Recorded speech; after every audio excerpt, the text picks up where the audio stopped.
On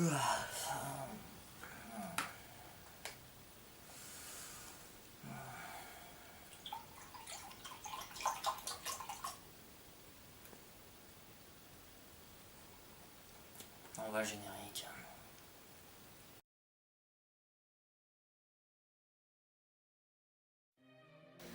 Ouh, ça va mieux. Un verre de jus d'orange et ça repart. Comme les Mars. Bon, on recommence l'intro parce que mon nouveau monteur n'est pas très d'accord. Enfin bref, comme vous pouvez le voir, je vais beaucoup mieux. Et comme j'ai l'air de sauter de joie, eh bien on va faire un top 10 sur justement... Top 10 des bonnes raisons de faire sauter son entreprise. Et je parle au sens propre, baboum. Numéro 1, enfin un pot de départ original. Le gâteau, le champagne, c'est surfait. Alors que les cocktails Molotov. Numéro 2, offrez à votre CV une ligne originale. Mon patron a sauté de joie. De toute façon, on monte tous un petit peu sur notre CV. Numéro 3, vous respectez les consignes du dieu Johnny, allumez le feu.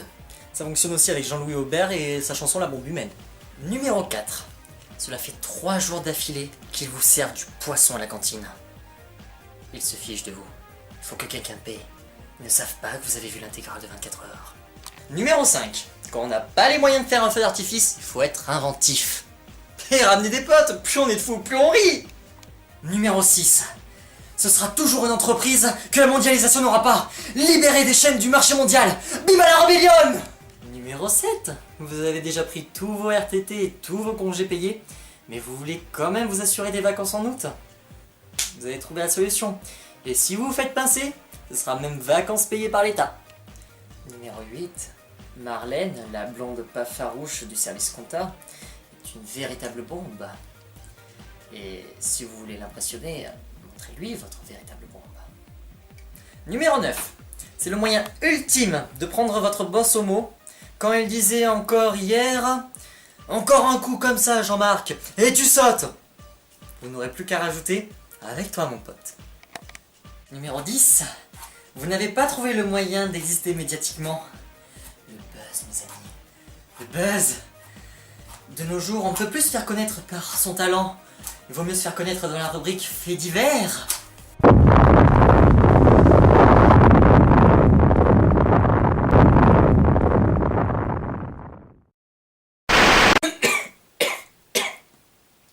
Passons maintenant à notre photo.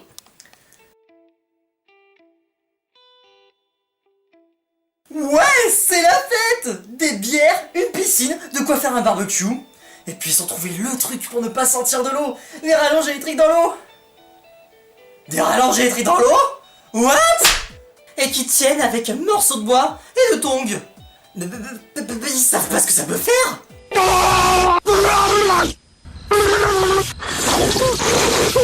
Gloves because I'm Homer Simpson.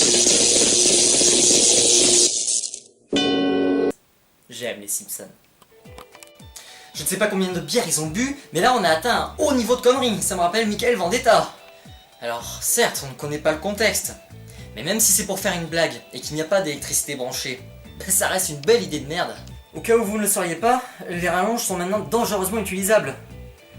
Et même si ça ils le savaient, ben ils auront fait toute une mise en scène pour se faire passer pour des branquignoles. J'espère au moins que les bières sont bonnes. Bon bah je crois que j'ai fini. Une dernière chose. Si tu me parles de ta femme, je te jure que je te rentre la collection complète de ta série, soit 37 DVD, dans l'endroit le plus sombre de ton anatomie. Ça me rappelle ce que j'ai fait à ma femme. Ouf, ça va mieux, tu peux parler. Je voulais donc dire qu'on n'a pas pensé à l'arrière-plan. Pas faux. Merci, inspecteur.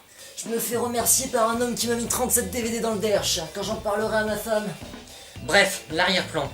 Si vous observez bien, vous remarquerez qu'ils ne sont pas devant une maison, mais un bâtiment public. Moi, je pensais à un campus américain, au vu de l'architecture. Mais dans tous les cas, bah ça reste très bizarre. Je m'explique. Si c'est une mise en scène, alors faire cette photo devant le campus, c'est une bêtise. Parce que ça n'a rien de réaliste à faire un barbecue piscine à cet endroit. Et si ce sont des imbéciles, bah ça les rend encore plus imbéciles. Parce que je ne connais pas les lois, Mais je pense que c'est interdit. Je récapitule. Ce sont soit des idiots qui voulaient faire le buzz mais qui ont bu trop de bière pour le faire correctement, soit ce sont des imbéciles et ils ont été trop imbibés pour savoir ce que fait l'eau avec l'électricité. Transition de ouf. Nous avons maintenant fini avec la photo, nous allons vous présenter une vidéo.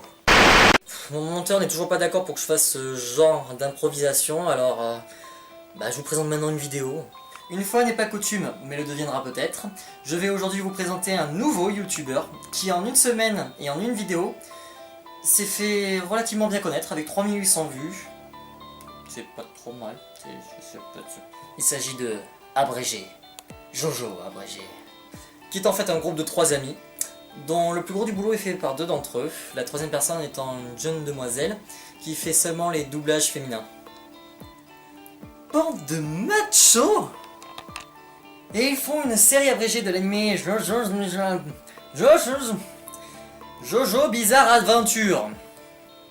On attend la suite, mais ils ont su prouver leur talent.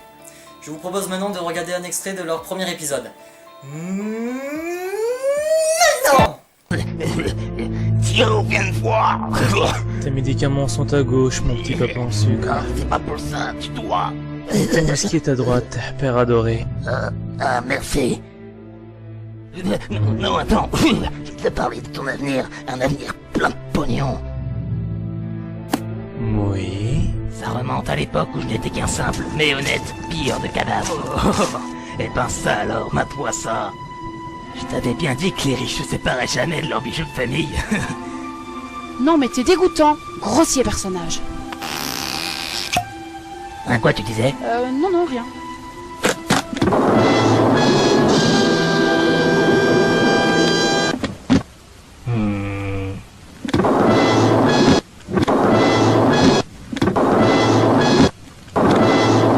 Ok, refais-le et je brûle ta famille.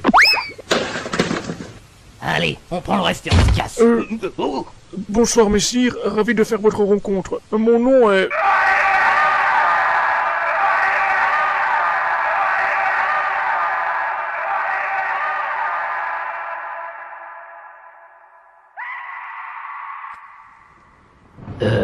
Bonsoir.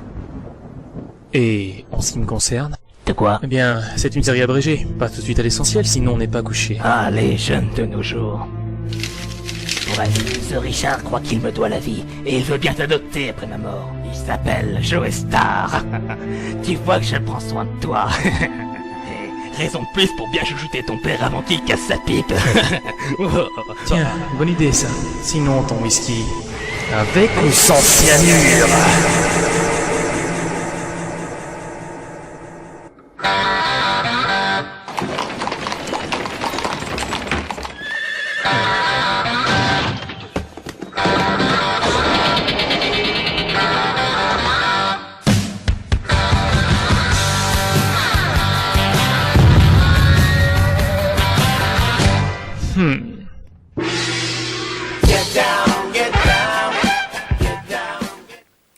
Bon. Puisque dans le dernier épisode j'ai blessé l'ego de certains fans de Bieber, je me suis dit que j'allais pas m'arrêter là. Cette fois, je vous ai fait un top 20 des conneries de Bieber. Alors même si l'envie me picote les lèvres, je ne vais rien dire sur ses chansons, sa voix ou son talent musical. Et je vais être indulgent avec le fait qu'il y ait des gens qui puissent aimer sa musique. De toute façon, j'ai trouvé bien mieux. Il a uriné dans un seau de nettoyage dans un restaurant devant ses amis. Il a craché sur ses fans. Il s'est fait refuser l'entrée d'une boîte parce qu'il avait oublié qu'il était trop jeune. Il a été malade en concert je ne sais combien de fois et c'était pas des maladies. Il a signé le livre d'or du musée Anne Frank en signant « Anne Frank aurait pu être une Belieber ». Son propre grand-père a dit « Je me demande qui s'occupe de lui ». Il s'est fait passer 2 fois avec de la drogue et avec un pistolet électrique aussi. Il s'est jeté sur un journaliste. Il a finalement abandonné lamentablement son singe pour régler des problèmes de douane. Il a heurté en voiture un journaliste. Elle aurait été blanchie. Il a fait un doigt d'honneur. Mais devant des dizaines de paparazzi, je trouve que c'est une connerie. Il a tourné dans Les Experts, et en plus de nous avoir offert une mort lamentable, il se serait comporté comme un sale gosse sur le tournage. Tout le monde connaît le coup de la vitre, bien évidemment.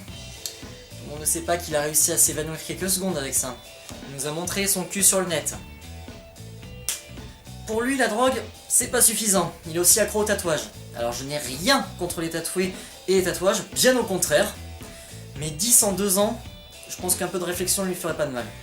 Il a visé un agent de sécurité. Il a visé un agent de sa propre sécurité. Avec un faux pistolet. Il s'est fait verbaliser pour excès de vitesse, 160 km/h au lieu de 90. Et en zigzagant. 4 mois plus tard, rebelote, une nouvelle contravention pour excès de vitesse. Il a fêté ses 19 ans et il est sorti éméché en pleine rue et presque à poil. Et enfin la dernière, pas la plus extraordinaire mais la plus récente, il a mis le téléphone d'une fan dans son caleçon. Voilà!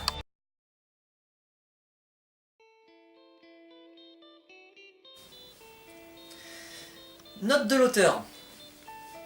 Bas de moi donc. Bref, le dimanche 4 et le dimanche 5 sont de bonne qualité.